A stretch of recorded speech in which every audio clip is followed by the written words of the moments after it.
So eto na nga po mga idol, finally the long wait is over at ilang linggo na lang po simula ngayon ay magsisimula na po ang pinakahinihintay natin na PBL All Filipino Conference. And bago po yan, palike and subscribe po muna ako at pahit na rin po ng notification bell. Maraming salamat po.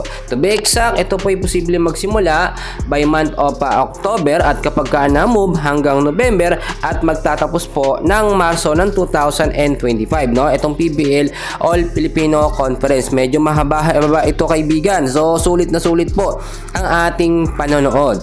So inaabangan din po ngayon, no, ang adjustment po na gagawin ng Creamline Cool Smashers at dahil nga po wala nang import dito, wala si Erica Staunton na nagbigay din ng karangalan sa CCS mga kaibigan.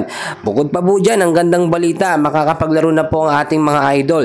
Si Tots Carlos at si Alyssa Valdez ay confirm na makakapaglaro na po ngayong PBL All Filipino Conference, no. Okay na po ang kalusugan nila at sapat-sapat na po ang kanilang naging pahinga. So ang aking sinasabi mga kaibigan, panibagong set na naman po ng first 6 lineup ang gagamitin po ng CCS.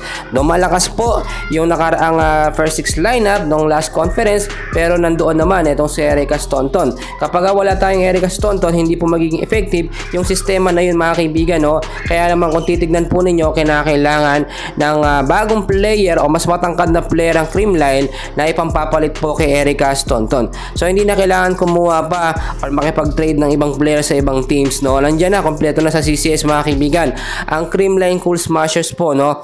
Para sabihin ko po sa inyo, hindi na po yan mababawasan pa.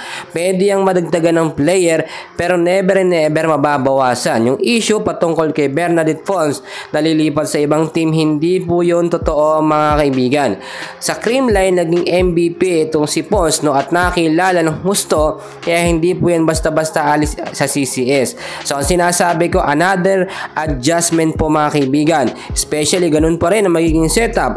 Etong si Kel Negrito pa rin ang magiging setter po ng Creamline. Pero magagamit na itong si Alyssa Valdez at hinihintay rin natin ang appearance nitong si Tots Carlos at syempre si Maring Gemma Galanza. Automatically yung trio po na yan, no, si Valdez, si Tots at si Gemma, nasa first 6 lineup na po yan. So paano na daw ngayon yung mga player po na ginamit nitong last conference, ibabangko ba sila? Well mga kaibigan, hindi po sila ibabangko bagkos nasa pang set to sila, no, or another set of first 6 lineup ng Creamline na posibleng gamitin sa ibang mga laban po or ibang mga teams, no. Palit-palitan yan mga kaibigan. At syempre magkakaroon din ng maayos na rotasyon ang Creamline, depende na yan sa sistema na panibagong ipapatupad ni Coach Sharon Meneses.